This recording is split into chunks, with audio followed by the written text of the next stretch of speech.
Si, je crois, il est apparu important d'aborder le sujet politique français, c'est-à-dire politique métropolitaine, et la situation en Calédonie, et la politique calédonienne, c'est d'abord et tout simplement par évidence parce que mon analyse, mais je crois qu'elle est largement partagée, est que la France est en situation coloniale en Nouvelle-Calédonie et que l'on n'a jamais vu une politique d'un pays colonisé se déterminer sans interférence, sans rapport, ou indépendamment, ce serait le contraire de la réalité, avec le pays colonisateur.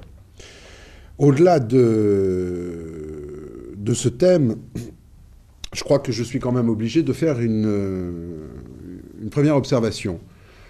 Ce qui m'est imparti, c'est la politique, les rapports politiques Calédonie-France. Donc, a priori, le jeu politique interne à la France.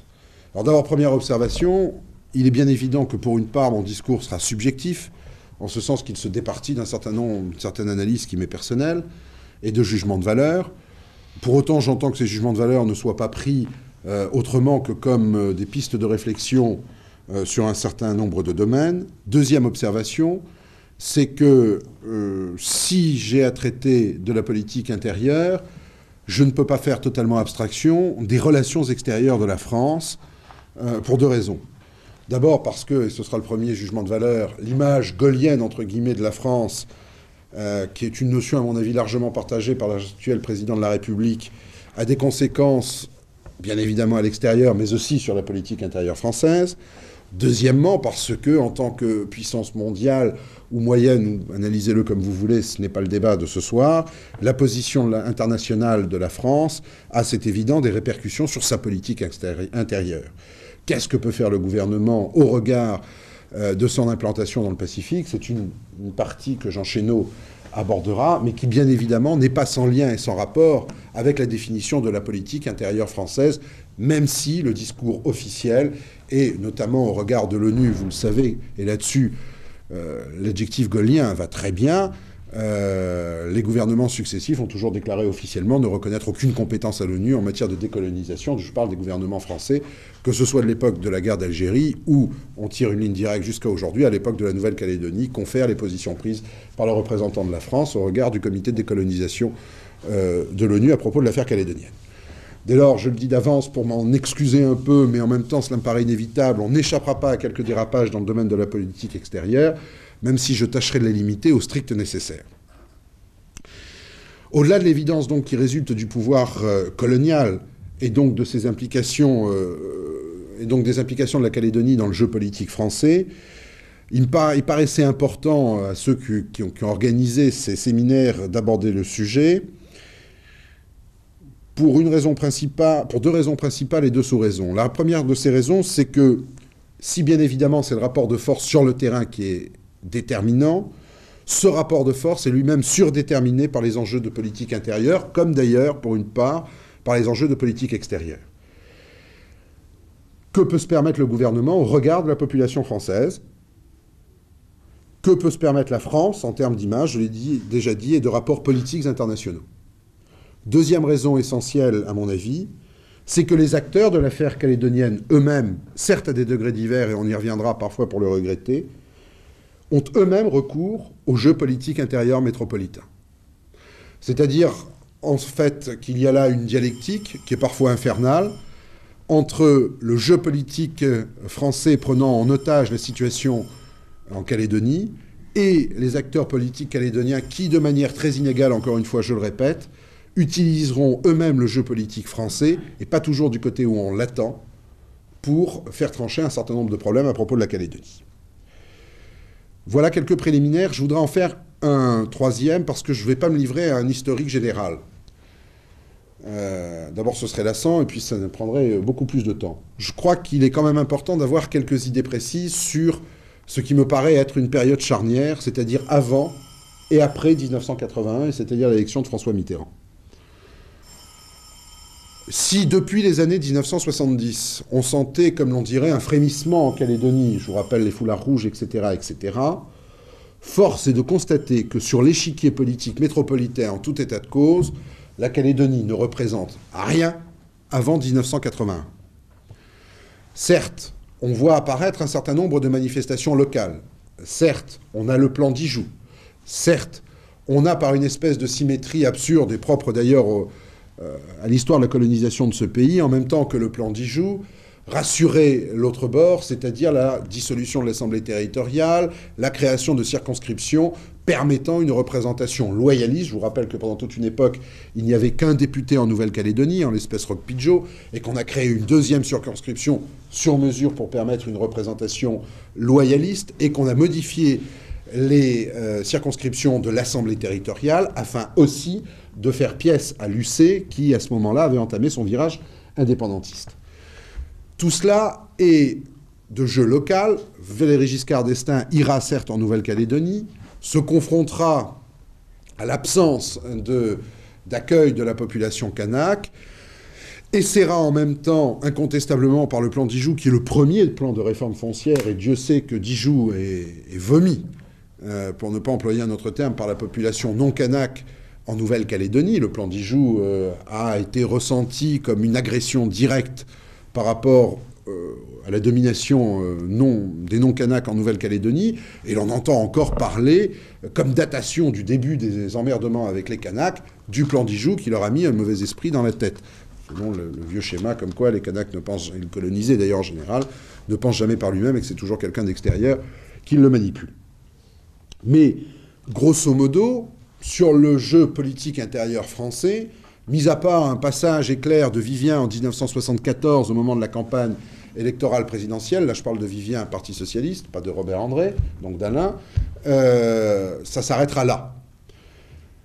Néanmoins, il y a un deuxième facteur qui, s'il n'a pas une grande importance sur le jeu politique intérieur français, aura par la suite une importance, à mon avis, non négligeable, et notamment au regard d'un certain nombre, entre guillemets, de malentendus, je crois là en train de professer un euphémisme, c'est l'implication des socialistes en faveur de l'indépendance kanak. Il y a ce fameux dialogue entre les Kanaks et le Parti socialiste, et à l'époque son premier secrétaire François Mitterrand, et l'engagement, prudent en termes choisis, mais néanmoins quand même l'engagement très largement ressenti en Nouvelle-Calédonie du Parti socialiste aux côtés de l'indépendance kanak.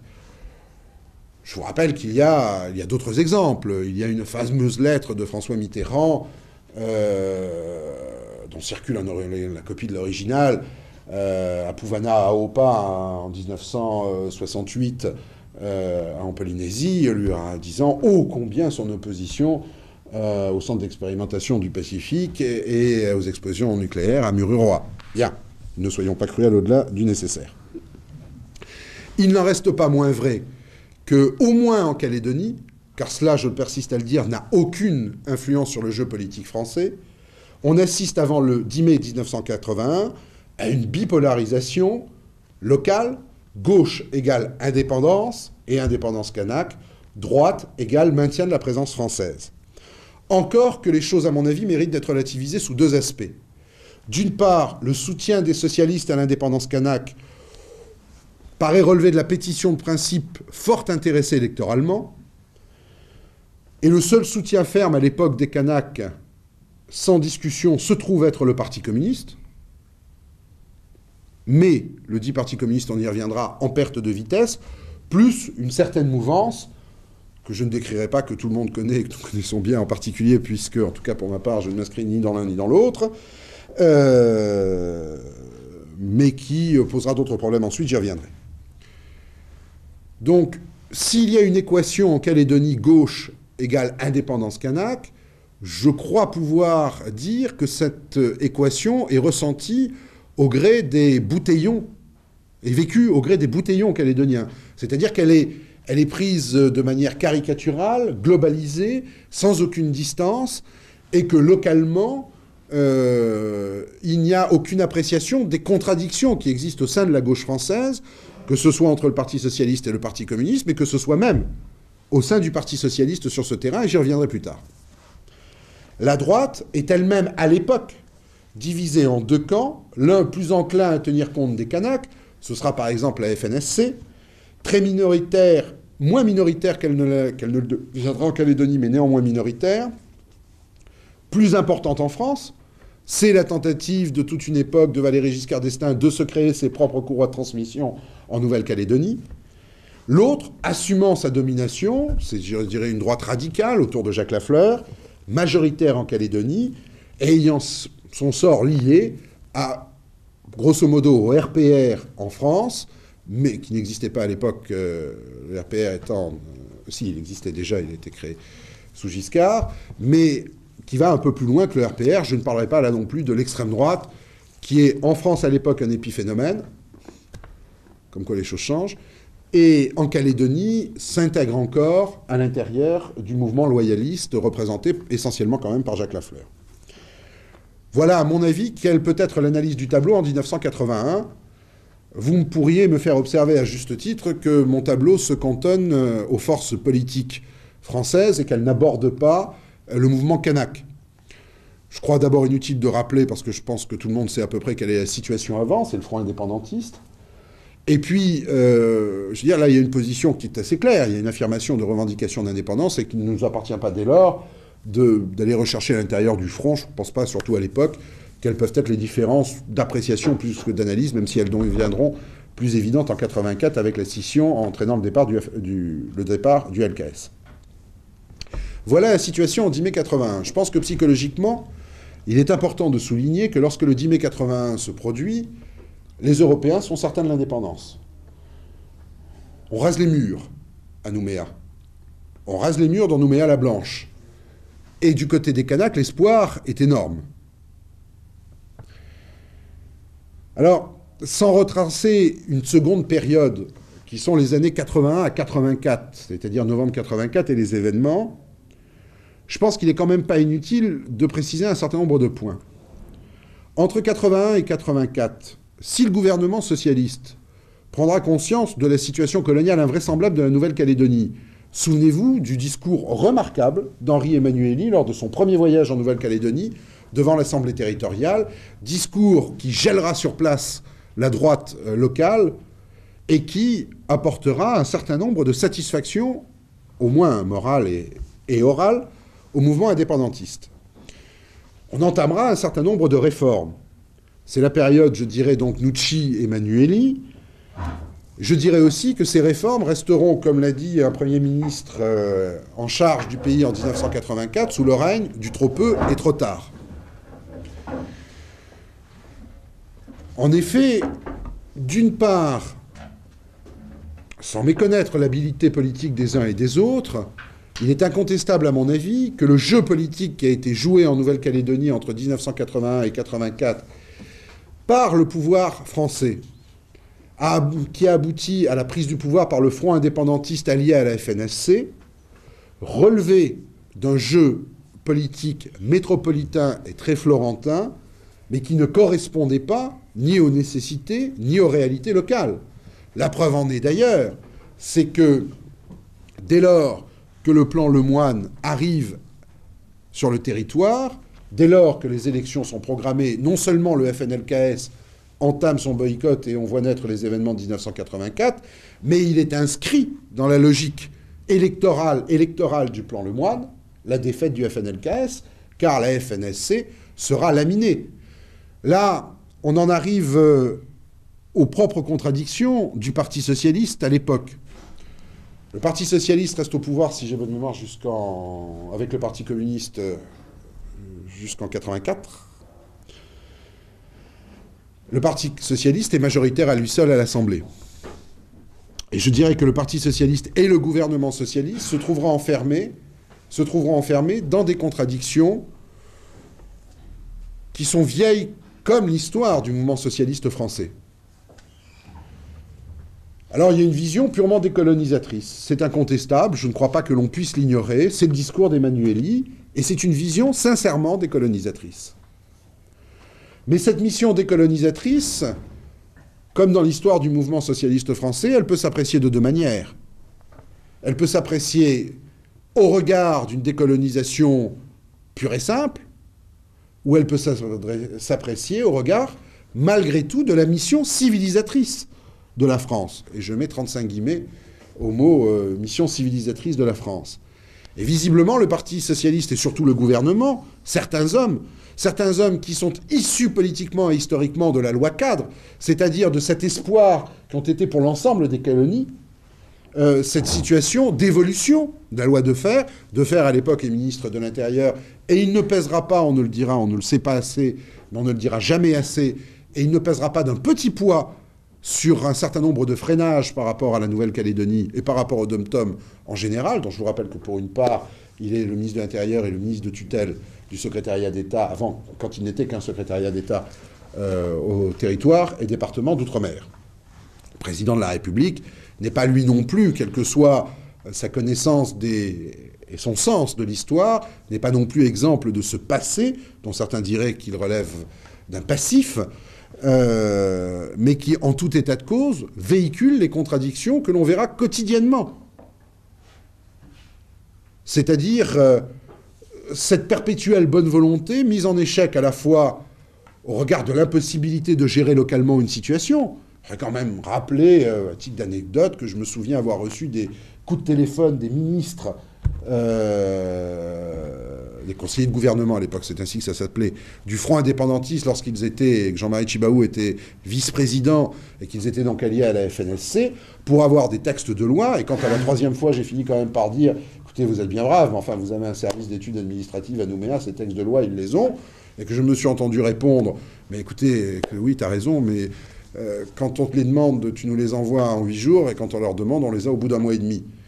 Et ce qui en disait long au niveau des blocages administratifs et institutionnels, cela, le gouvernement ne le prendra jamais en compte, imaginant simplement que le fait que le Front indépendantiste allié à la FNSC étant au pouvoir, amènerait à une vision, je dirais, la mission civilisatrice de la France et création d'une troisième force. Ça fait aussi partie de la contradiction de ce gouvernement de l'époque, cette espèce de course perpétuelle à la troisième force qui nous serviront jusqu'en à peu près l'arrivée de Pisani sur le territoire, qui lui mettra un terme à une utopie, et là au sens péjoratif du terme, qui n'était productrice de aucun espoir. Cette troisième force n'avait aucune possibilité d'évoluer favorablement en Nouvelle-Calédonie.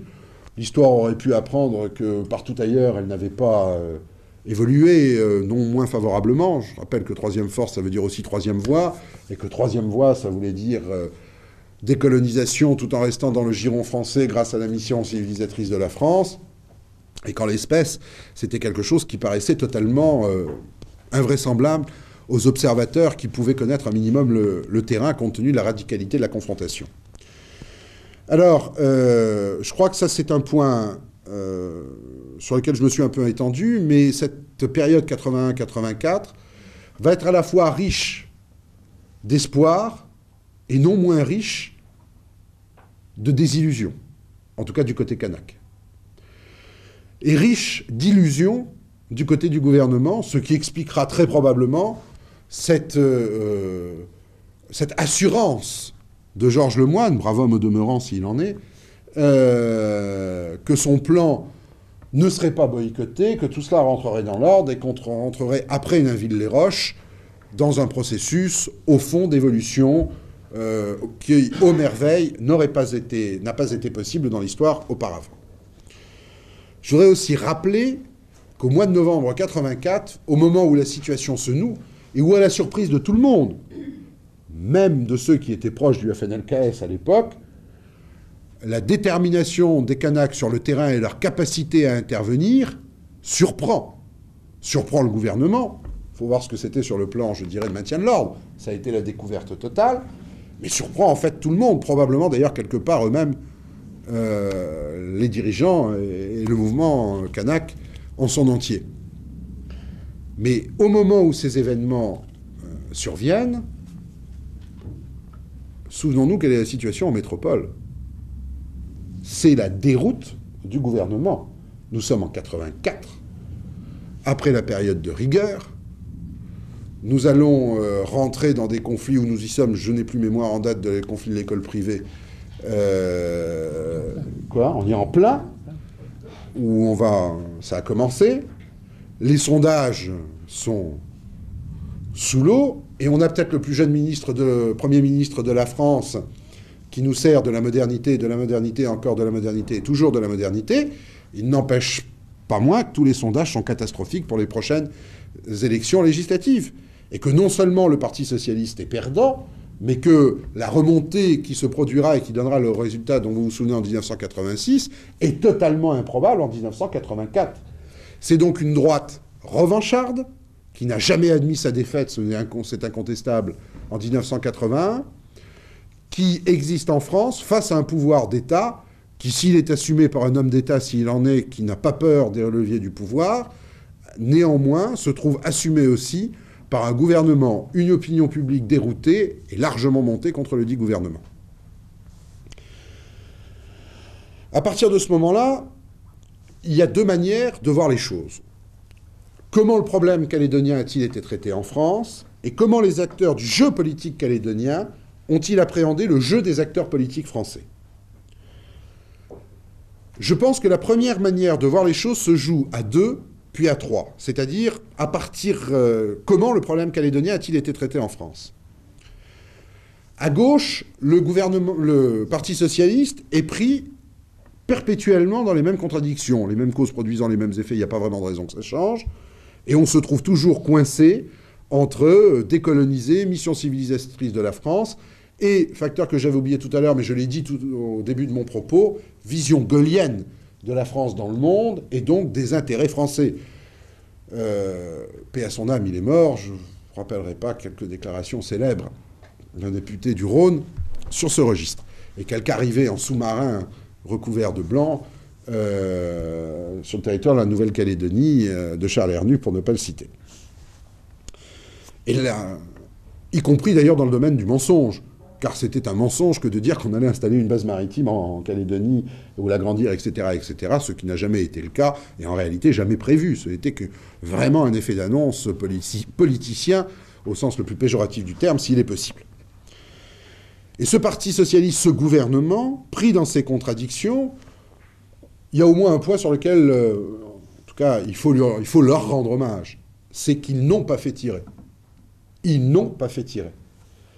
Et ça, je crois que si au moins l'histoire leur a appris quelque chose sur ce terrain-là, et si au moins quelque chose sur ce terrain-là a été positif, c'est cela. C'est l'ouverture du dialogue. L'ouverture du dialogue qui va peser très lourd en Nouvelle-Calédonie. Car au fond, que les Kanaks se révoltent, dans l'inconscient collectif non kanak, ça reste du domaine courant. Qu'il y ait des problèmes avec les Kanaks, ça reste aussi du domaine courant.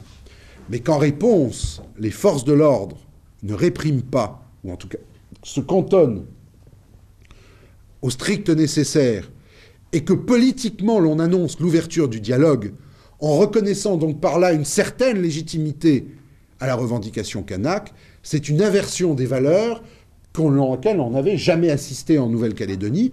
Je vous rappelle qu'à ma connaissance, la presse calédonienne de la belle époque de la colonisation entre 1853 et grosso modo 1920 est la seule presse de pays colonisés que je connaisse en France qui pouvait affirmer noir sur blanc ou blanc sur noir, comme vous voulez, sans mauvais jeu de mots, avons pénétré dans telle tribu, avons tué 3 femmes, 2 enfants, 4 Kanaks. Point. Sans même avoir recours à avons été contraints de mettre un terme à la rébellion, de gens qui agressaient, etc., etc. C'est-à-dire d'assumer pertinemment le massacre en termes non humains sur ce terrain-là. Alors, je crois que là, on pèse assez mal, ici, ce qu'a pu représenter comme inversion de valeur en Nouvelle-Calédonie, cette ouverture du dialogue. L'exemple même des contradictions de ce gouvernement, c'est ce qu'il faudra bien appeler l'échec, non pas d'Edgar Pisani lui-même, mais du plan Pisani. Ce plan Pisani est annoncé solennellement. Souvenez-vous, Edgar Pisani se produit à la télévision, fait un long discours, c'est retransmis en direct à la radio française, à la télévision française. C'est calculé de manière à pouvoir apparaître sur toutes les ondes en même temps. Il y a donc une extraordinaire solennité à cette démarche. Cela reçoit, a priori, donc, l'aval du gouvernement. Et en métropole, c'est un silence de plomb du côté gouvernemental. C'est un silence de plomb, plus quelques bruits de couloir, tendant à désapprouver le plan d'Edgar Pisani. On ne peut pas être plus topique sur ce registre quant aux contradictions du gouvernement et du Parti socialiste. Le Parti communiste, lui, il maintient sa position. Il maintient sa position avec deux limites. D'abord, pour une part, il était au gouvernement, et ça, on en entendra parler. Et pour une autre part, la limite, c'est de ne pas se montrer plus Kanak que les Kanaks. Troisième composante, je dirais entre guillemets, une mouvance non socialiste, non communiste, enfin non adhérente au Parti socialiste, non adhérente au Parti communiste, comprenant une extrême gauche, enfin bon, vous connaissez, qui, si elle apportera un soutien sans faille, même si celui-ci évoluera par la suite après les accords de Matignon, au mouvement Kanak, il n'en restera pas moins vrai qu'il ne pourra, cette mouvance ne pourra créer d'espace politique au Kanak en France. C'est incontestable, c'est aussi notre échec sur ce terrain-là. Pas simplement le nôtre, je vais y venir, mais aussi le nôtre. À droite, la situation est à la fois plus claire et plus complexe. Par évidence, dans un premier temps, la droite ne voit qu'une chose dans cette affaire, la possibilité de faire chuter un peu plus le gouvernement socialiste. Les sondages, encore une fois, sont mauvais. Le gouvernement est dans une situation catastrophique. Il faudrait vraiment avoir un comportement altruiste qui n'est pas la caractéristique principale de tous les hommes politiques pour faire autre chose que ce que fait la droite, indépendamment alors là de tout problème idéologique à ce moment-là, c'est-à-dire de tirer sur l'ambulance. Et Dieu sait, alors sur ce terrain-là, qu'ils vont ouvrir le feu et tirer. Je crois néanmoins que cette manière de faire trouvera une limite. Elle trouvera une limite pour deux raisons. D'abord, l'éloignement du problème et sa nouveauté. Personne ne connaissait, personne ne savait où c'était fort loin, et on ne comprenait pas vraiment pourquoi des soldats français se faisaient tuer dans ce territoire. Et qu'est-ce qui se passait entre tous ces gens? Donc, on peut taper sur le gouvernement, mais sur quelque chose avec une relative efficacité, dans la mesure où les gens savent de quoi on parle. Alors là, la désinformation, l'absence d'information, enfin je veux dire la méconnaissance, était à peu près totale. Deuxième chose, c'est quand même que la droite n'est pas unanime. Certes, on assistera à la déclaration co-signée par tous les anciens premiers ministres, Raymond Barre, Chaban-Delmas, Chirac, etc., appelant à s'opposer au gouvernement français, aux menaces de Pasqua, de traduire en haute cour de justice et Pisani et le président de la République. Je vous rappelle ces morceaux d'anthologie s'il en est besoin. Néanmoins, au sein de la droite elle-même, restent quand même ces deux tendances qui existaient au départ, l'une ayant plus tendance à prendre en compte la revendication kanak, l'autre enfermée sur une radicalité de domination qui s'appuie sur une mère patrie qui, en l'espèce, relève plutôt de la vache à lait que de la mère patrie. La deuxième manière de voir les choses, à partir de 84, ça se joue en Calédonie, là-bas. Mais ce qui m'intéresse, c'est pas ce qui se joue localement, c'est ce qui se joue au regard de la situation métropolitaine. Alors d'abord, à droite, on va éclaircir le tableau. La radicalisation du phénomène va amener l'éviction totale de la FNSC. L'échec qu'elle enregistrera aux élections de 1984 sera cuisant, puisqu'elle n'appellera pas à boycotter ces élections. Et tout le monde va se regrouper sous une double entête. Double entête qui sera importante pour la suite des événements, parce qu'elle arrivera, pour une part, pendant un moment, à cantonner l'extrême droite, le Front National ou le Front Calédonien. C'est un peu embêtant de parler d'extrême droite en Calédonie. Je ne suis pas vraiment convaincu que le RPCR soit de la droite libérale.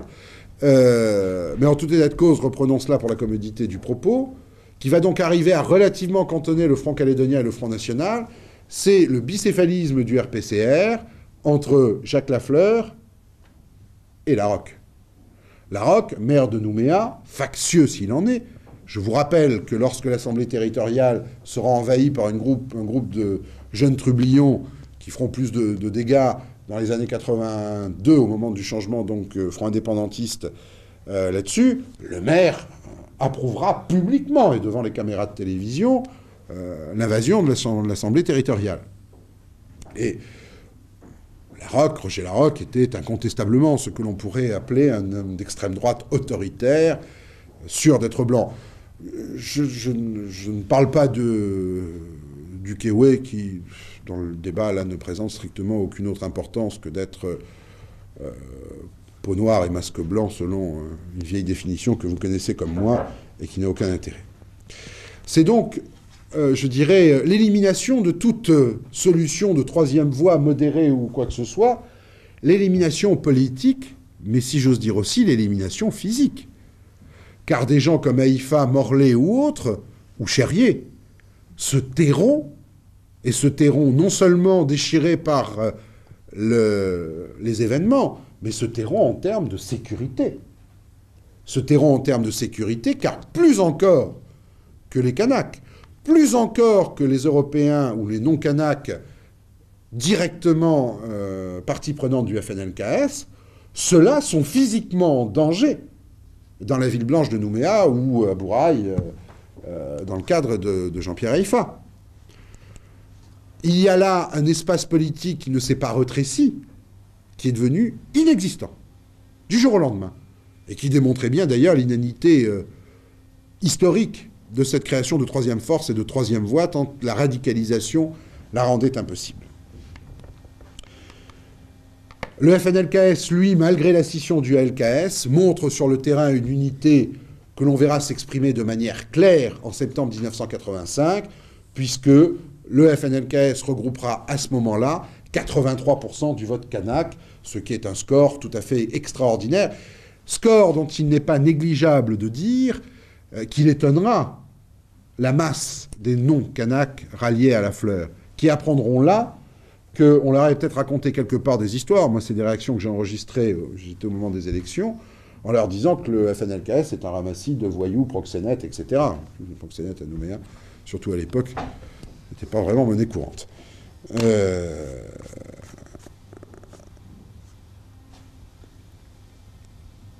Une fois cette approche du terrain faite en Nouvelle-Calédonie, quels sont les rapports avec les acteurs politiques français?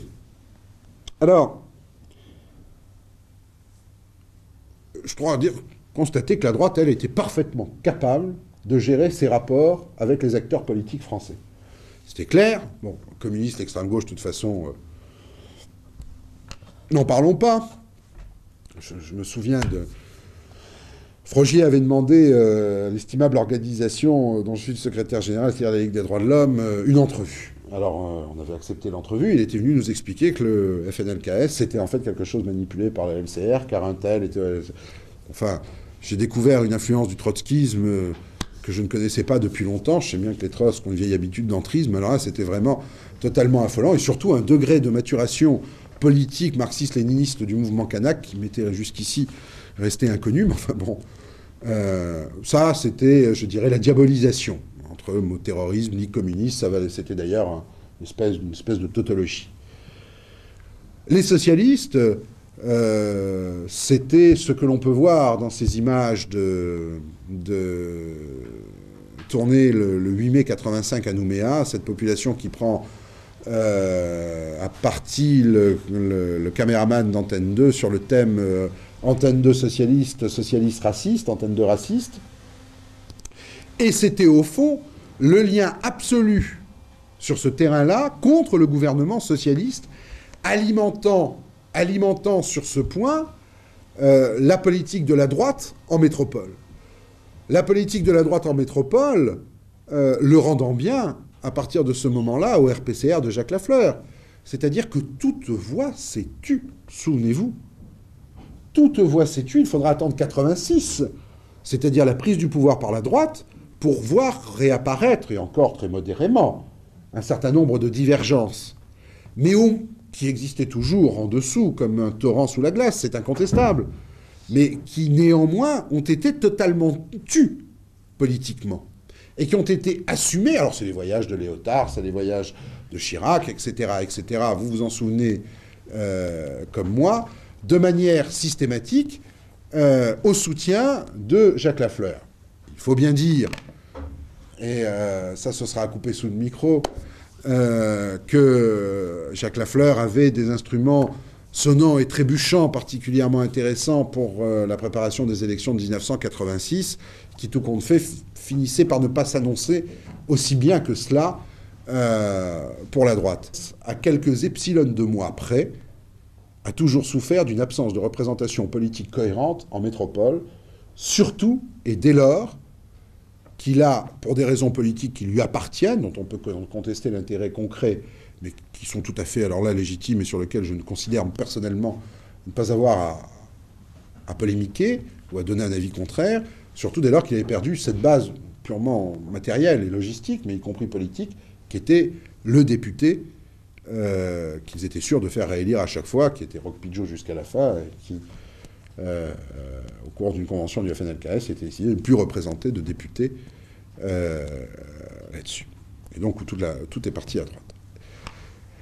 Il y avait là incontestablement un problème politique, à savoir que le FNLKS n'a jamais géré sa représentation politique en France de manière convenable.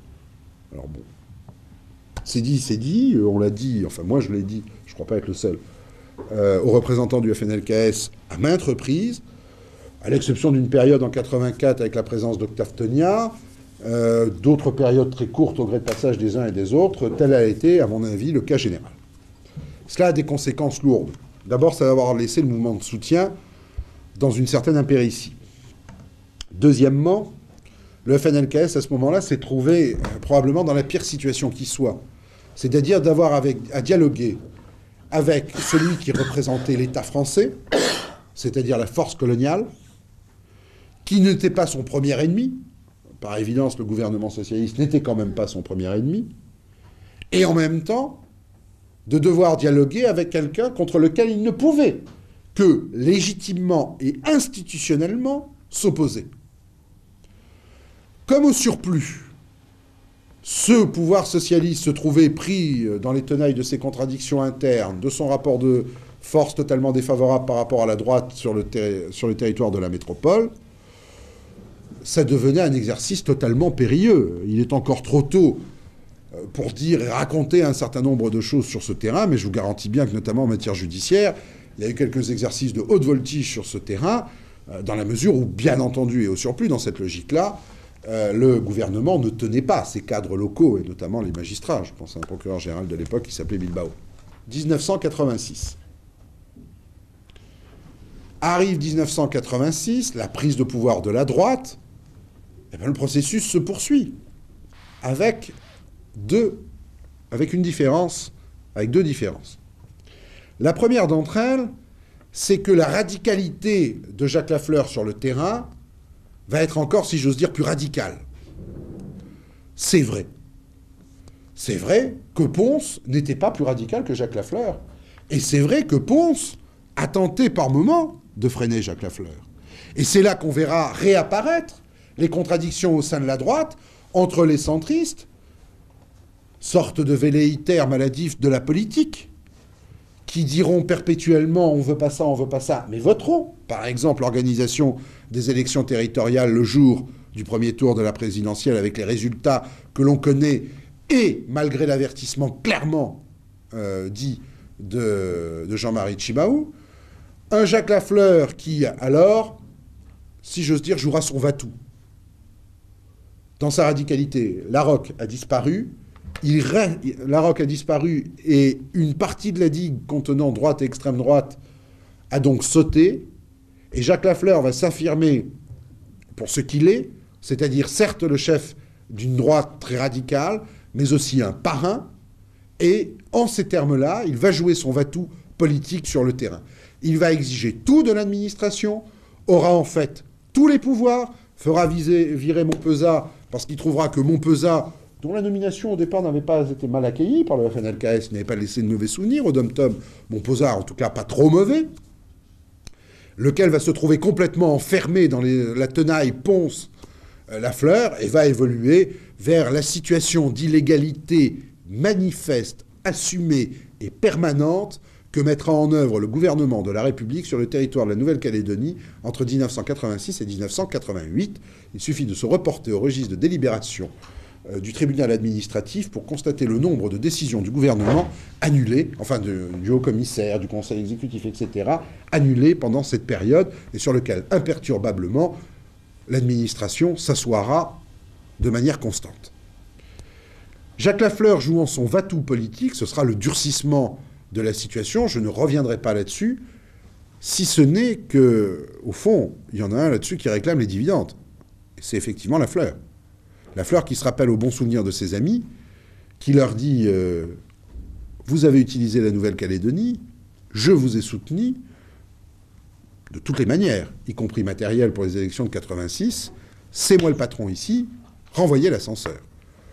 Ce sera donc la politique que l'on connaît, et je conçois, bien que je ne lui porte pas après sa prestation dans l'affaire d'Ouvéa la plus grande estime, je conçois que Bernard Pons ait eu, mais alors vraiment, en travers de la gorge, les déclarations de Jacques Lafleur au moment des accords de Matignon, et après, pour ce qui s'est passé à la rue Oudinot.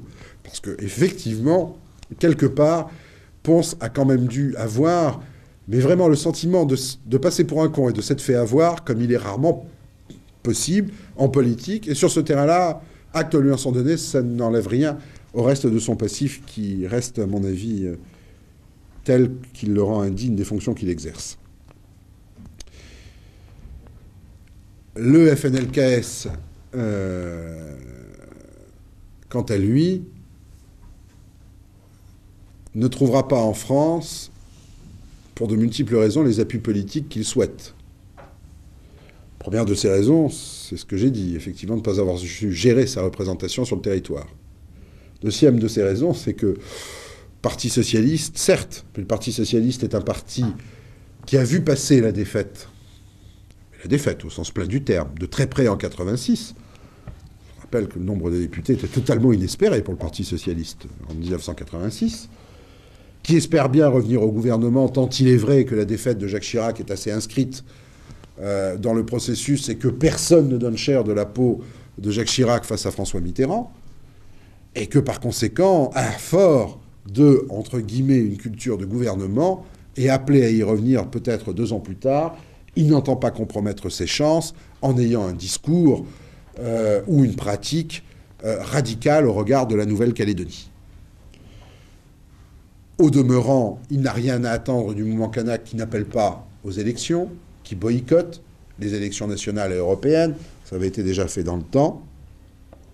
Le dialogue avec le Parti socialiste restera donc un dialogue d'intérêt bien compris, que nous avons géré notamment pendant la dernière période, les uns et les autres, à coups de négociations et d'entrevues et de coups médiatiques et de coups de ceci et de coups de cela sur ce terrain-là, mais qui n'a jamais été un dialogue de fond, qui n'a donc jamais permis l'ouverture d'un regard politique, d'une place politique claire du mouvement kanak et du FNLKS en France.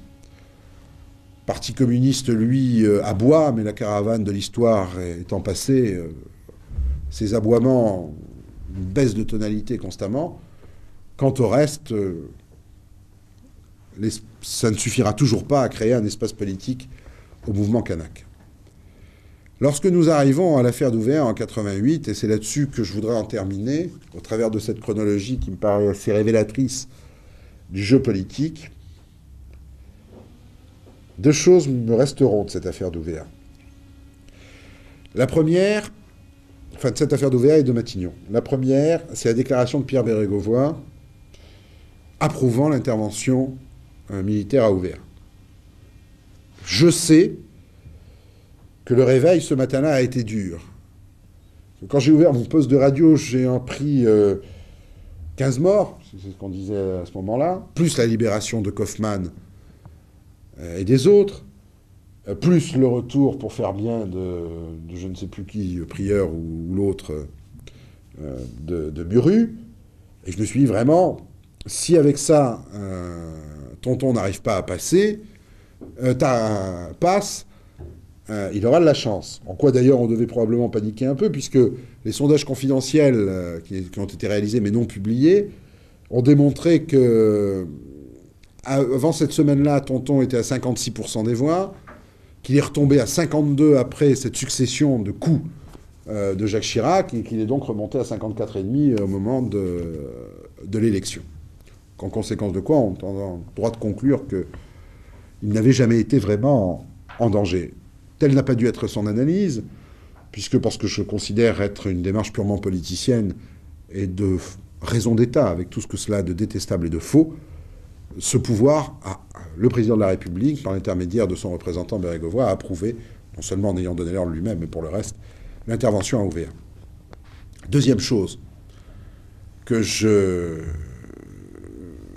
garderai en mémoire, parce que je crois que c'est là la contradiction fondamentale, c'est que les accords de Matignon n'ont été que possibles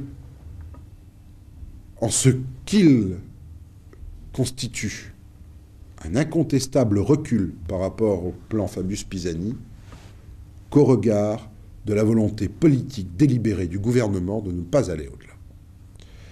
Je veux dire par là que le plan, les accords de Matignon, que les Kanaks aient considéré que le rapport de force ne leur permettait pas plus sur le terrain, c'est une chose. Mais je ne crois pas, sans avoir à faire l'exégèse de la pensée d'un mort, que Jean-Marie Tjibaou n'ait été éliminé de sa pensée. Le fait que non seulement le rapport de force était ce qu'il était sur le terrain, mais que le rapport de force à l'égard du gouvernement français était tel qu'en fait il avait en face de lui un interlocuteur qui faisait prévaloir ce qu'il considérait être sa vision des intérêts de la France, qui impliquait la non-indépendance de la Nouvelle-Calédonie. Le gouvernement français avait, au moment des accords de Matignon, les moyens politiques de contraindre Jacques Lafleur et l'ensemble de la droite d'aller bien au-delà des accords de Matignon si il avait mis son poids dans la balance. Or, que l'on ne me fasse pas croire un seul instant que c'est par naïveté politique que ce gouvernement a apprécié les accords de Matignon en termes d'arbitre pour tenir la part égale entre les deux parties.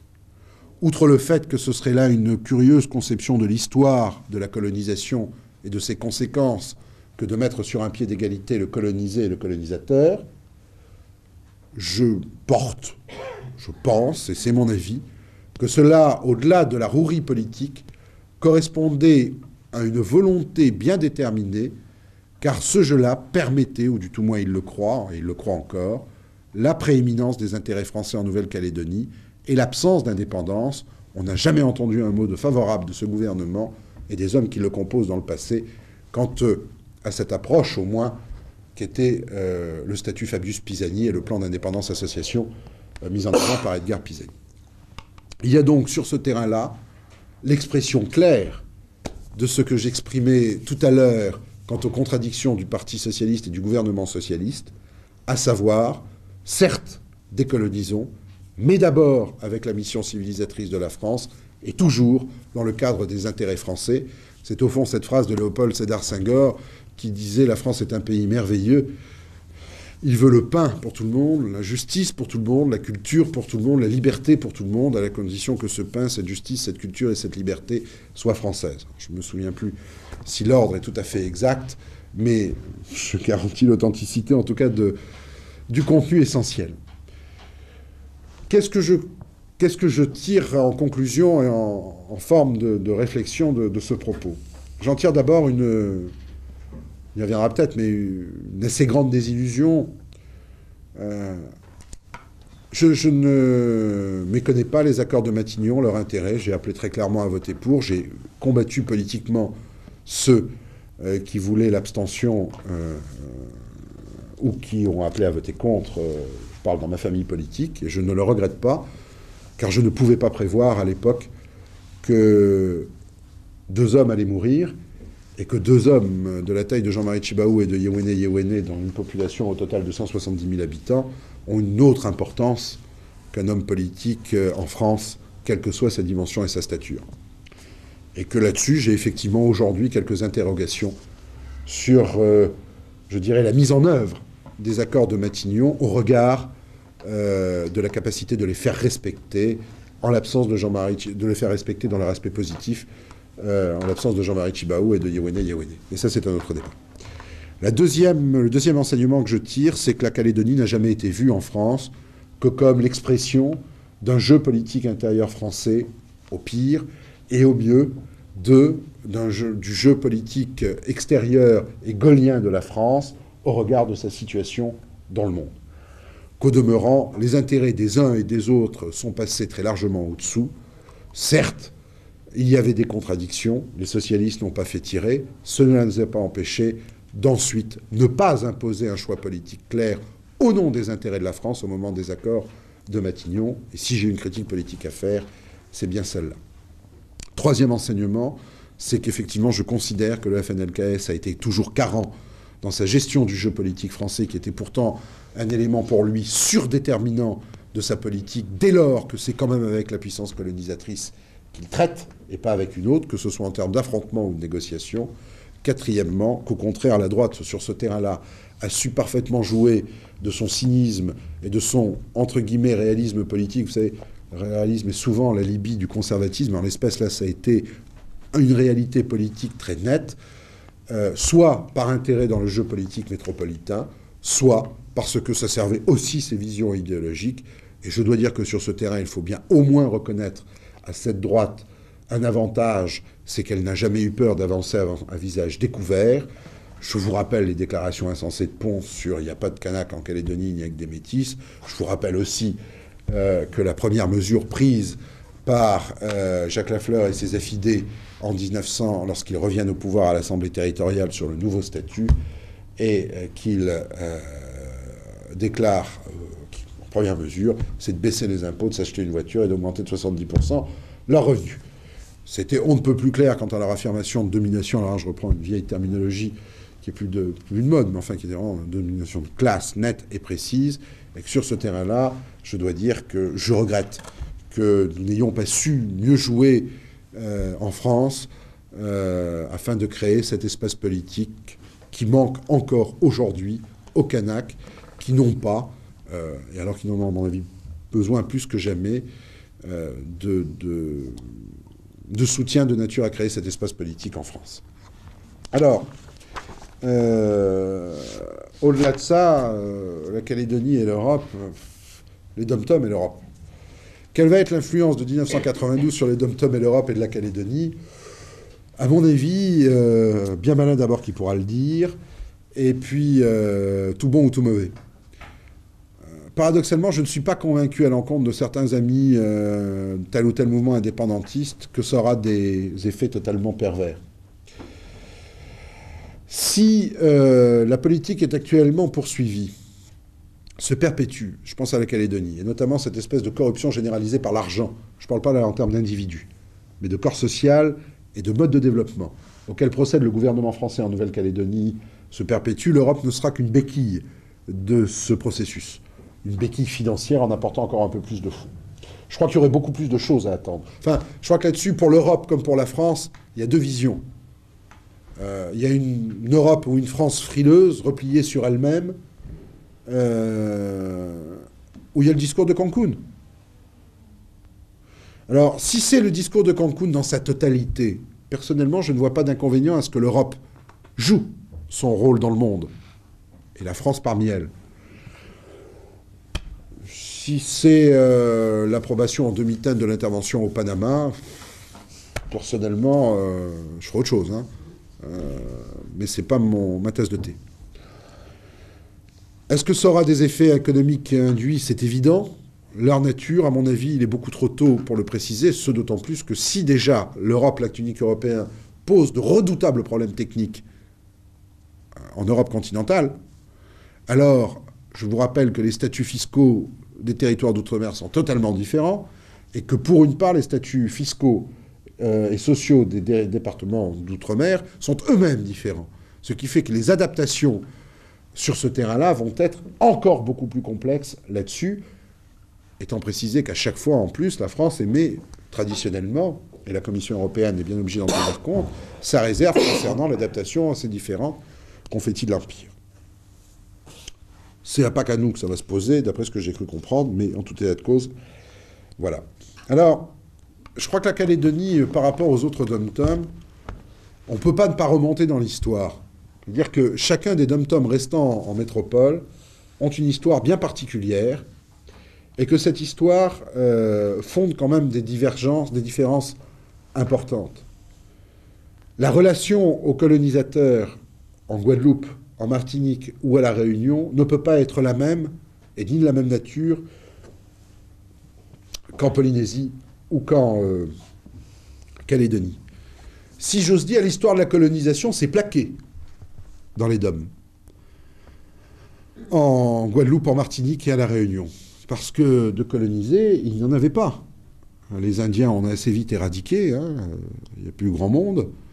Et quant au reste, c'était des esclaves. Donc le processus de colonisation par rapport à un peuple installé et dominé n'est intervenu que postérieurement, à partir du moment où l'identité de ce peuple s'est faite.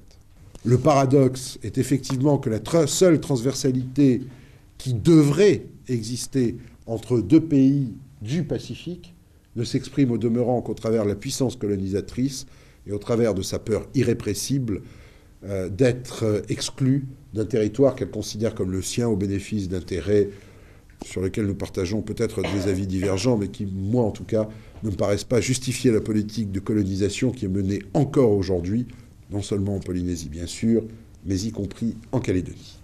Michel n'a pas fait une leçon, il a donné son point de vue, il a fait son analyse, à nous maintenant de la compléter pour que l'ensemble du comité de réflexion avance, sachant que tout ce qui est dit ici est repris, soit publié sous la forme de conférences, soit surtout est repris progressivement dans les prises de position et dans les notes que le comité fait régulièrement. Ce qui est amusant d'ailleurs, c'est qu'on peut faire exactement la même chose maintenant à droite.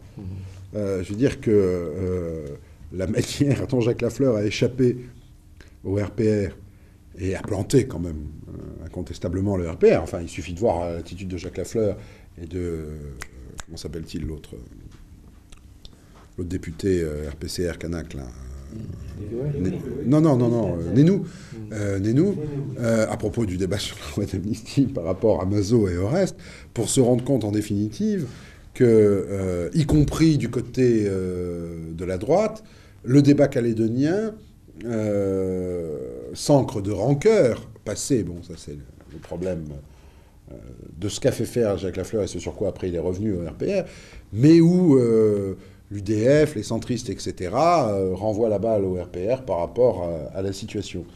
Et c'est vrai qu'il y a une conjugaison là, de contradictions internes à droite et à gauche qui ne s'exprime malheureusement, quel que soit le bien fondé des thèses, parce que je ne suis pas loin de partager un certain nombre des thèses de Mélenchon et de Rey. Je précise que je ne suis pas au Parti socialiste, donc les débats de tendance ne m'intéressent pas, et alors vraiment pas du tout, de courant plus exactement ne m'intéressent pas, et alors vraiment pas du tout.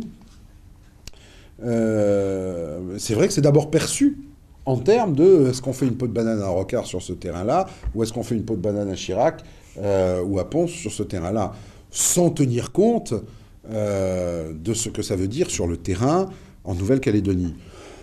À la fois, bon, c'est la suite logique. Il n'y a rien de neuf sous le soleil, sinon de relever l'événement, enfin, relever l'existence.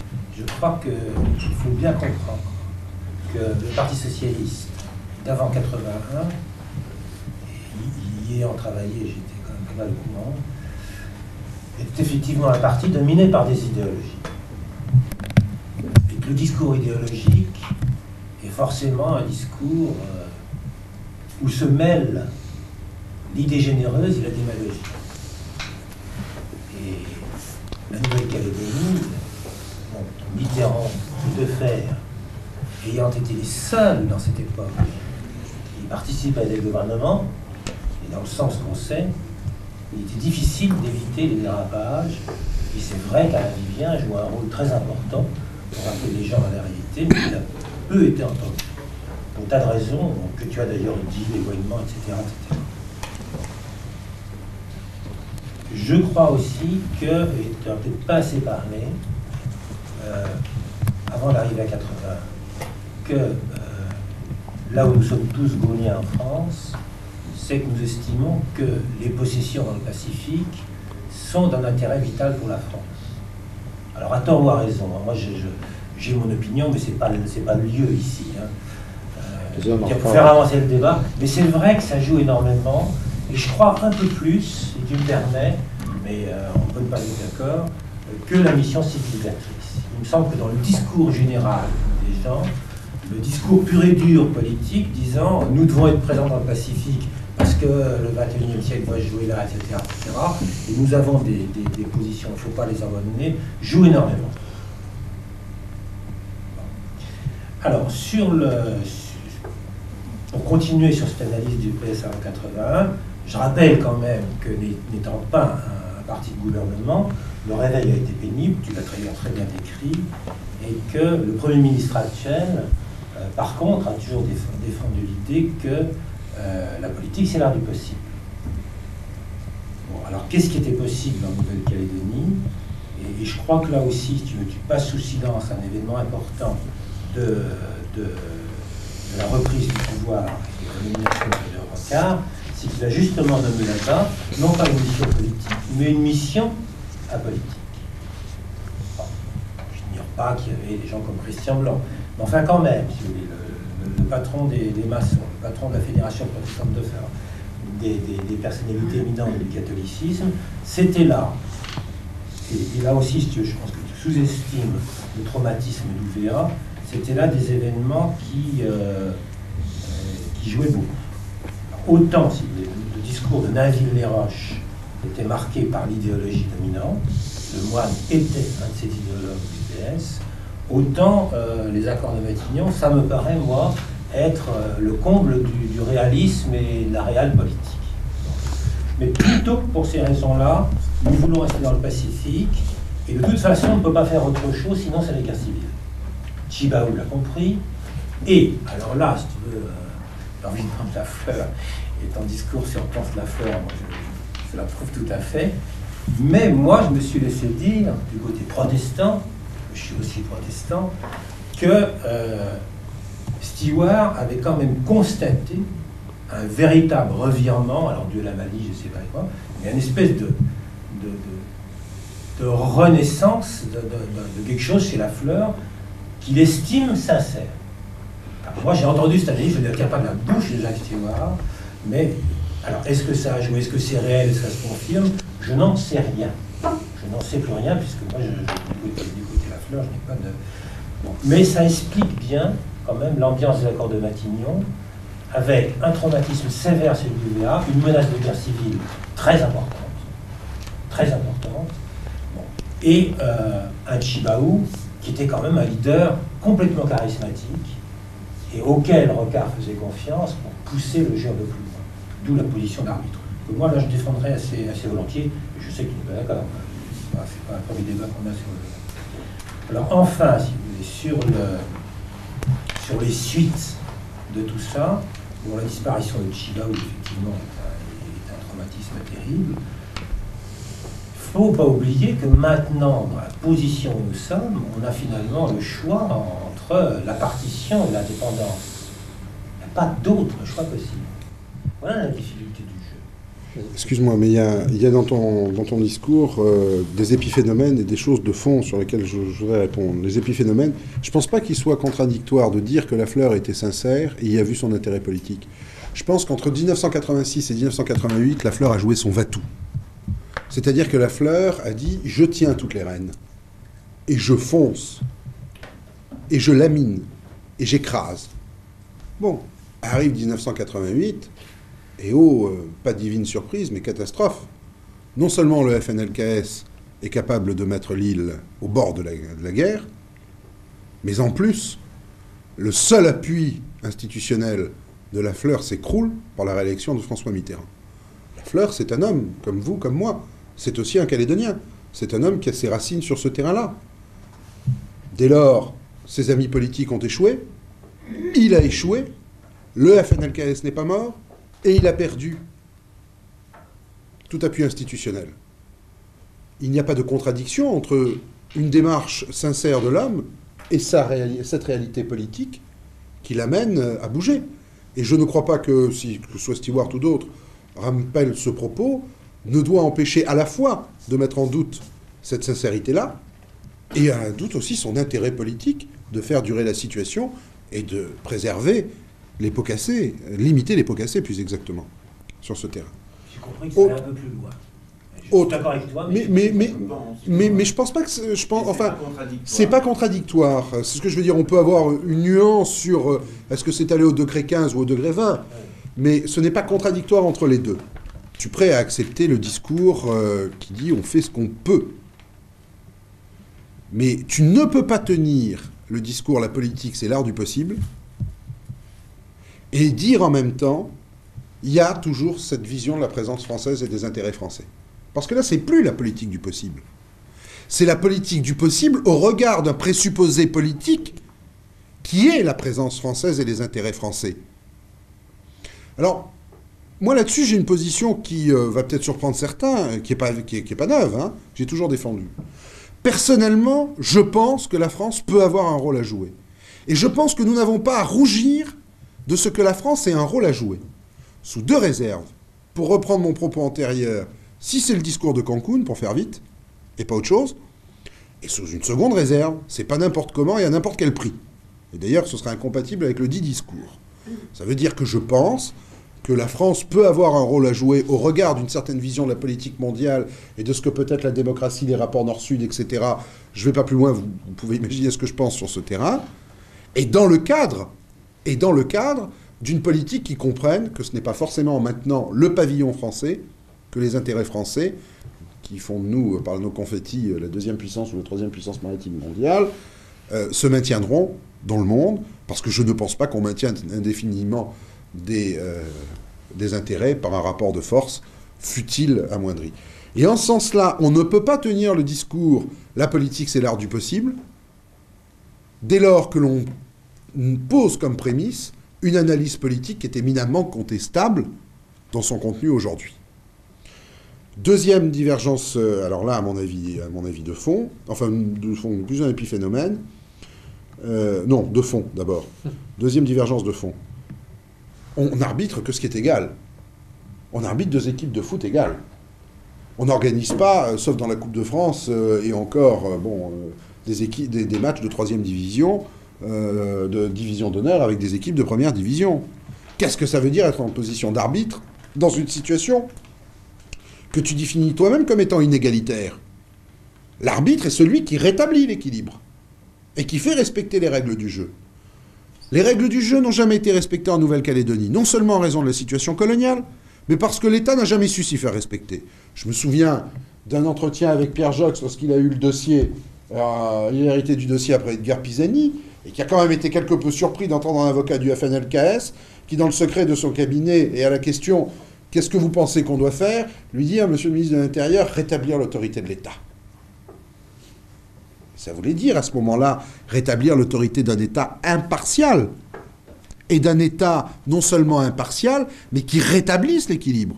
Alors, dans une situation où tu as des dominants et des dominés, enfin, c'est quand même extraordinaire ça qu'en France, les socialistes nous servent, et à juste titre, le fait que l'État doit contribuer à réduire les inégalités et que soudainement, le pouvoir de l'État en Nouvelle-Calédonie devrait être un arbitre égal entre des parties prenantes qui sont présupposées que l'on admet en même temps inégalitaires. Il y a quand même là une incohérence de raisonnement, et je suis gentil dans le terme, qui me paraît un peu invraisemblable. Divergence à la fois de fond et un peu épiphénomène. Je crois que le fait que le pays ait été au bord de la guerre civile, je ne ferais pas que mes propos soient mal compris. Je ne pense pas que Rocard ou François Mitterrand s'en soient foutus. Je ne pense pas que Rocard et François Mitterrand se soient dit un seul instant qui s'entretuent, j'en ai rien à foutre. Moi, la seule chose qui me concerne, c'est comment je vais m'en tirer en politique intérieure française et au regard des intérêts de la France dans le Pacifique. Je ne crois pas. Je pense qu'effectivement, que ce soit dans le cas de François Mitterrand ou de Rocard, il y a une barrière qui s'appelle une certaine vision morale et éthique de la politique, qui fait que je les ressens quand même, quelles que soient mes divergences, plus dans ce cas-là que dans un autre. Dont acte. Néanmoins, à partir du moment, et ça je persiste à le penser, où le pouvoir politique français avait la possibilité d'imposer un autre rapport de force politique, il en avait les moyens à l'égard de la droite. À l'égard de Lafleur était perdant, enfin, Lafleur, je reprends la description que j'en ai fait tout à l'heure, certes calédonien, certes sincère, mais un homme qui a joué son va-tout, qui a perdu et qui a plus de soutien. Un homme contre lequel, enfin écoute, le communiqué de Matignon sur le rapport de la DRAF, qui a été publié, disant de toute façon tout ça est couvert par l'amnistie, relève du mensonge le plus clair et le plus évident. Ce qui est couvert par la loi d'amnistie, c'est ce qui a été détourné, là ou ailleurs, en termes politiques. C'est-à-dire pour financer des processus électoraux ou pour financer Radio Gino. C'est pour ça qu'on a prévu ça. cette amnistie-là. Cette amnistie-là n'a pas été demandée par Lafleur. Je peux le dire. C'est moi qui ai demandé à ce que ce soit inscrit. Pour une toute simple et bonne raison, c'est que je me disais que si jamais on retombait avec un cours de bâton, il y a des subventions qui sont parties un peu dans tous les sens. J'ai pas à en rougir d'ailleurs, je veux dire. Personne ne s'est mis du côté Canaque ça dans les poches. En revanche, les attributions de terre au bénéfice de Soult le culte, les détournements au fond au profit de leur estomac ou de leur voyage de ci ou de là, c'est pas couvert par la loi d'amnistie. Et ça en dit long quand même sur ce terrain-là, dès Matignon, sur la manière dont le gouvernement voyait le problème. Là, il y a une décision politique du gouvernement qui a trait à ce que tu dis et qui s'appelle la présence française dans le Pacifique. Et selon la vision du gouvernement. Je ne citerai pas le nom, mais je me souviens tel conseiller en charge du dossier du Premier ministre, parlant devant lui de Kanaki et de me dire « Ah non, moi vous ne me la ferez pas, c'est la Calédonie et la Calédonie française. » Bien, c'est son choix politique, je veux dire, on peut en débattre. Mais j'ai tendance à penser qu'il y a deux raisonnements en parallèle, qui là non plus ne sont pas incompatibles. Je n'élimine pas le raisonnement éthique et moral au regard du pays proche de la guerre civile. Et à cela correspond la mission du dialogue. Mais je n'ignore pas non plus la volonté politique claire de ce gouvernement de se maintenir en Nouvelle-Calédonie et de faire le choix contraire. D'ailleurs, Rocard l'a dit clairement, je veux dire, c'est pas un secret. En Nouvelle-Calédonie, le problème, c'est qu'aujourd'hui, la situation telle qu'on la voit se développer en Nouvelle-Calédonie, c'est malheureusement pas, si j'ose dire, partition ou indépendance. C'est partition ou indépendance, première branche de l'alternative, ou déliquescence politique d'un mouvement et corruption du corps social. C'est aujourd'hui ce qui est en jeu en Nouvelle-Calédonie. C'est pas partition ou indépendance. Si le gouvernement continue à déverser le fric qu'il déverse dans les conditions où il le déverse en Nouvelle-Calédonie, on arrivera à quelque chose qui sera, avec les évolutions propres à la Nouvelle-Calédonie, les différences, etc., comparable à la situation du corps social polynésien. Et pas autre chose. Et pas autre chose. Et ça m'angoisse beaucoup plus à la limite que partition ou indépendance. Parce que partition ou indépendance, la partition, elle ne sera pas tenable longtemps. Aussi dramatique qu'elle soit, elle ne serait pas tenable longtemps. Hein, et elle se résoudrait, si je veux dire, même si c'est de manière dramatique, d'elle-même. Mais c'est pas ça, ce qui est en jeu. Je crois qu'aujourd'hui, à droite certainement, mais également à gauche, parler d'indépendance de la Nouvelle-Calédonie, ça ne paye pas. C'est-à-dire qu'actuellement, je pense que, je ne sais pas si on peut faire ça en termes de sondage, mais l'idée que la Nouvelle-Calédonie peut rester française, etc., c'est une idée qui est devenue de nouveau... je ne crois pas qu'il y a beaucoup de gens qui sont prêts à se battre pour l'indépendance de la Nouvelle-Calédonie politiquement. Et je pense à gauche. Je crois que ça, c'est vraiment quelque chose qui s'est passé relativement rapidement depuis un an et demi. Et c'est vrai que je pense que la mort de Jean-Marie Tjibaou n'a fait qu'accélérer cet état de la réflexion. Et puis deuxièmement, ce qu'il y a, c'est que ce qui me paraît très grave, c'est que toute réflexion politique sur... Bon, c'est clair que que les Français, enfin les politiques français continuent à être convaincus que la Nouvelle-Calédonie fait partie des choses dont la France a besoin pour sa présence dans le monde. Alors, et dans ces situations-là, c'est important de le préciser, je veux dire, sous cette forme juridique-là. Et donc, il y a très peu de politiques français qui pensent que la France pourrait rester présente dans le monde sans une Nouvelle-Calédonie dans l'État. Bon. Alors, étant donné que la majorité des hommes politiques français n'y voient pas clair, qu'il y a très peu d'hommes politiques français qui aient le courage de dire « mais réfléchissons sur notre besoin ». Il y a très peu d'hommes politiques français qui posent ça comme ça. Réfléchissons, est-ce que vraiment on a besoin, est-ce que vraiment ça a un sens de se battre pour conserver la Polynésie et la Nouvelle-Calédonie. Comme la situation est celle-là, la majorité à droite comme à gauche des hommes politiques français pensent qu'on a besoin de la Nouvelle-Calédonie pour la grandeur et pour le développement de la France et sa présence dans le monde. Il n'y a plus de réflexion politique sur l'indépendance de la Nouvelle-Calédonie. Encore une fois, sur le terrain économique, tant qu'on n'aura pas touché au système fiscal et un certain nombre de phénomènes comme les retraites, comme les indices de correction, comme le paiement des retraites sur place, etc., etc., tu sais très bien qu'on continuera à expédier 100 millions en Nouvelle-Calédonie, qu'avant on en envoyait 10, qu'il y en avait 8 qui passaient dans la poche du privé, qu'il y en avait 2 qui passaient dans la poche des Kanaks. Maintenant, on en envoie 100, il y en a 80 qui passent dans la poche du privé et 20 qui passent dans la poche des Kanaks. Alors évidemment, les Kanaks ont un peu plus de miettes. Mais aujourd'hui, il va voir la situation à Nouméa. Jamais elle n'a été aussi florissante, même et y compris au temps du boom du nickel.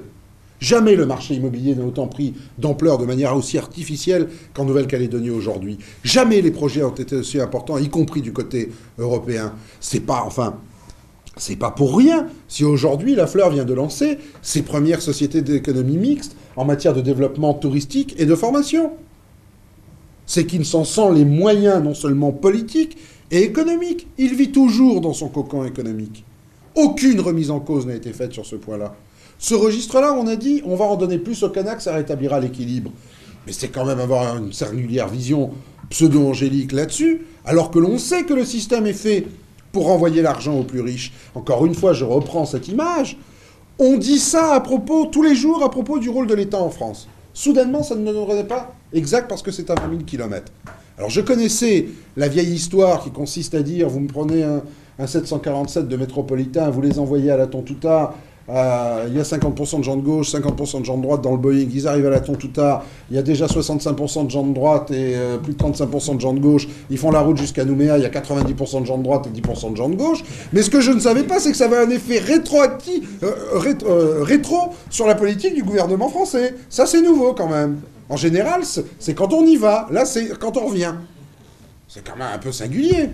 Je voudrais simplement te préciser. Quand le gouvernement dit on se met en position d'arbitre, ça veut dire qu'il considère a priori que les deux parties ont raison. Ont raison et ont tort. Hein. Et ce que nous avons dit... Attends. On chiffre quand il y a une faute. Non, mais... c'est ça, c'est pas... Oui, mais comme le dit très bien Michel, les deux parties ne sont pas à égalité, donc il ne peut pas y avoir partie égale. Et nous disons, il ne peut pas y avoir arbitrage du gouvernement. La situation actuelle de Nouvelle-Calédonie, c'est le gouvernement qui en a la responsabilité, historiquement.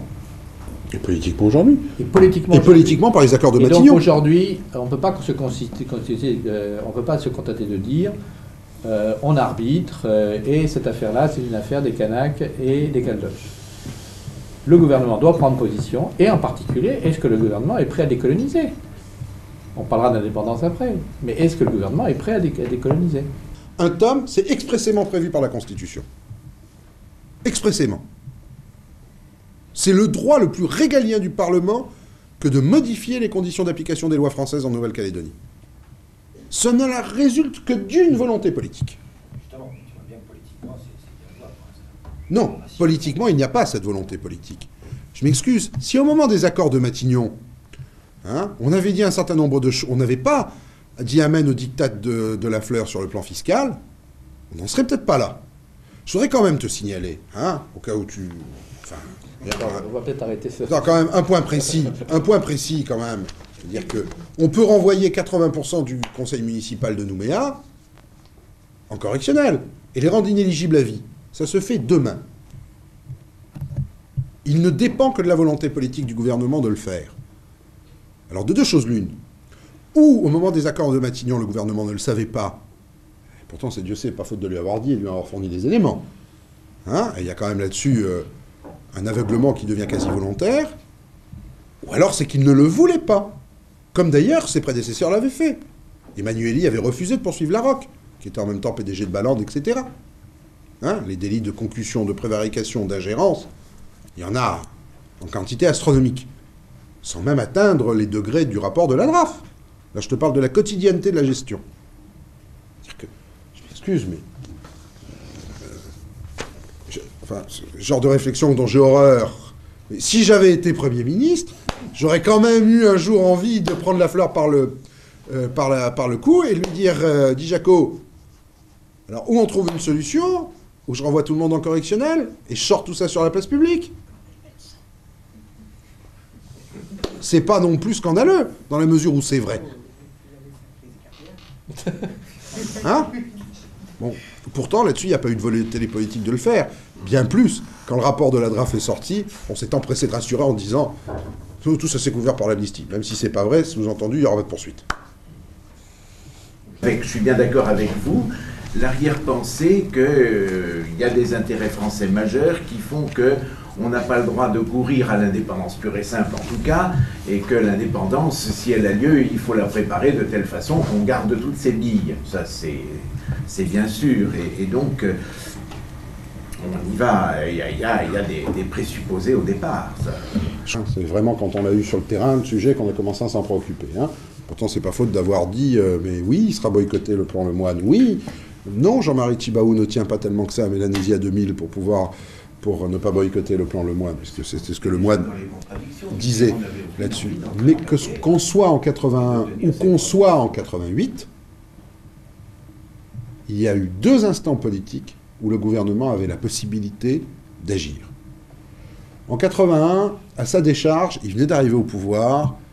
Au fond, les seuls hommes politiques qui avaient l'expérience, comme tu l'as dit, c'était de faire à Mitterrand, l'expérience du pouvoir. Il y avait un background, il y avait autre chose à faire, c'était quand même tout à fait nouveau, c'était très loin, il n'y avait pas une grande pression sur le territoire. Bon, on peut faire du purisme là-dessus, mais j'aurais tendance, moi, à dire erreur, mais erreur compréhensible. Mais je suis navré. En mai 88, la situation politique n'est pas celle que vous décrivez.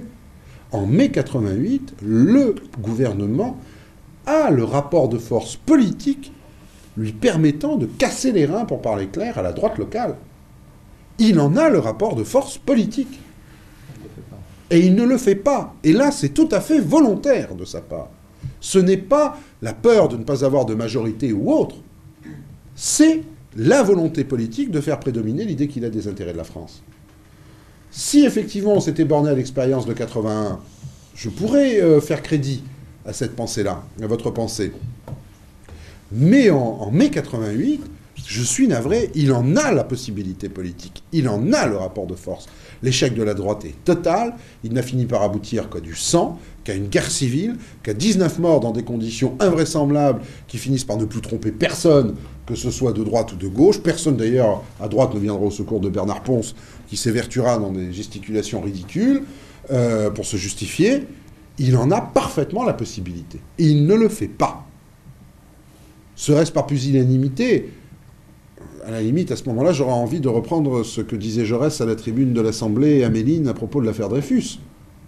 Soit vous vous souvenez, soit vous ne saviez pas et vous êtes incompétent et vous devez démissionner, soit vous saviez et vous êtes criminel et vous devez démissionner.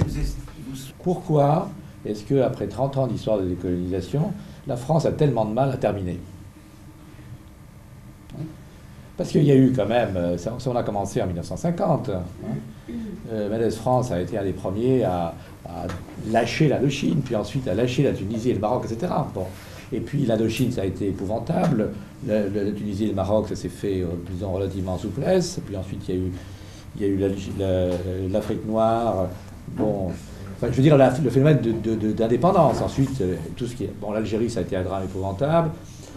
Mais dans tous ces cas-là, et à un moment donné, il y a eu des hommes qui ont dit, qui ont fait l'acte courageux, soit à temps, comme ça a été en Afrique noire ou en Tunisie, soit en Indochine. Soit trop tard. En Indochine, c'était... C'était à la fois trop tard et à temps. Ouais. Bon. Et c'était d'autres morceaux que la Nouvelle-Calédonie. Et aujourd'hui, la règle, c'est de dire, pour ne pas donner à la droite des atouts pour se faire battre, pour ne pas donner à la droite la possibilité de faire une campagne supplémentaire contre la gauche, on sacrifie la Nouvelle-Calédonie. Moi, je crois que c'est la question de fond. Si je voulais faire une caricature du propos d'Alain et aller vite, je dirais que l'attitude du Parti socialiste et du gouvernement à l'égard de la Nouvelle-Calédonie est comparable à la campagne électorale que Gaston Defferre a menée en 1983 à Marseille sur le registre « J'expulse plus que la droite » au droit de vote des étrangers aux élections locales. Ce n'est pas possible aujourd'hui, mais je suis favorable. Vous vous souvenez peut-être de l'impact.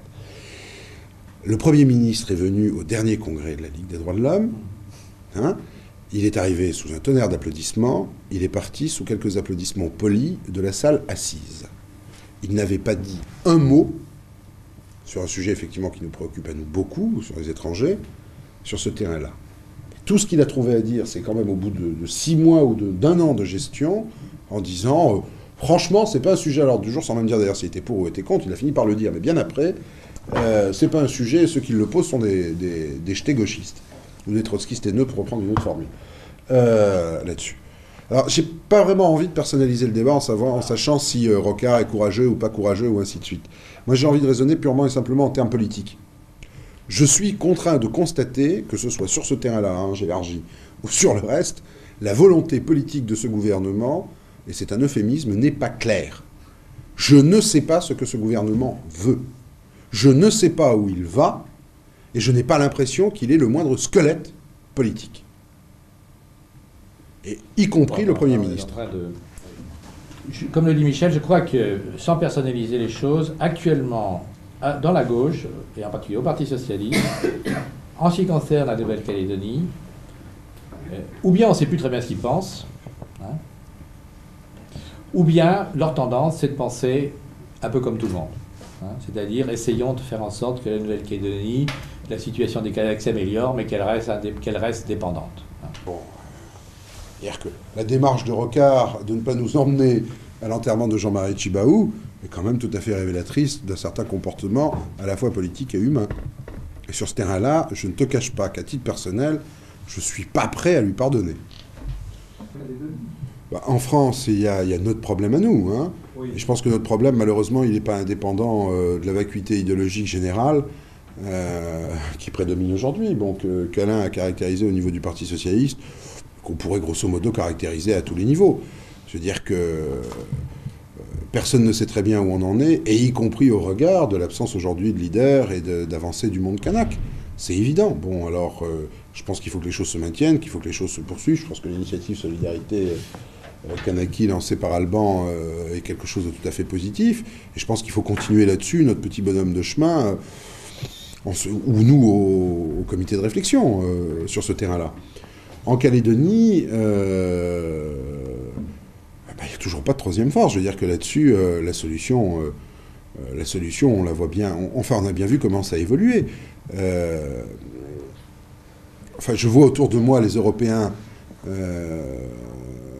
en dehors de quelques têtes comme Cherrier ou Morlaix et autres, et encore, certains d'entre eux ont pris la carte de l'UC.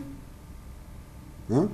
Et il y a une évolution qui a correspondu à la radicalisation du débat en Nouvelle-Calédonie, et que chacun a choisi son camp sur ce point-là.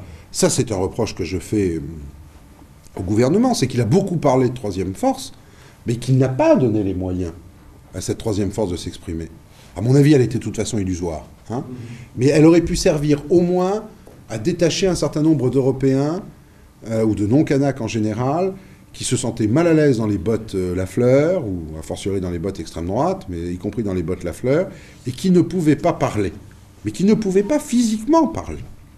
Hein, qu'on soit bien clair, c'est leur peau qui le mettait en danger. Vous parlez de la troisième force à quel moment? Parce que dans les années 83, 84, 85. Il y a quand même eu un essai.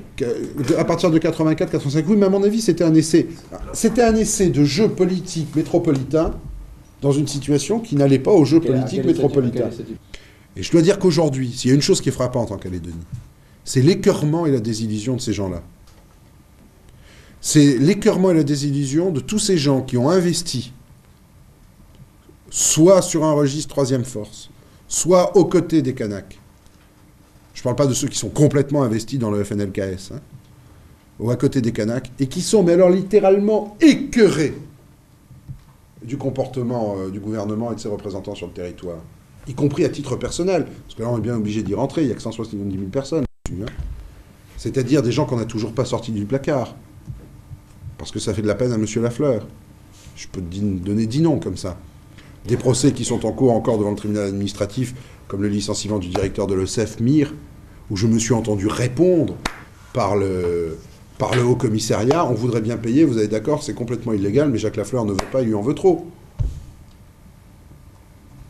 Beaucoup. Alors, par contre, quand on est Kanak, FNLKS, ça passe beaucoup mieux, hein, incontestablement. Mais alors, je dois dire que le degré de désillusion, et y compris d'ailleurs vis-à-vis du mouvement Kanak, mais ça c'est un autre débat, et mais vraiment de désillusion et d'écœurement de toute cette frange-là est atterrante, est attristante. Moi, personnellement, en termes humains, ça me bouleverse de les voir. Ça me bouleverse. D'être aussi méprisé par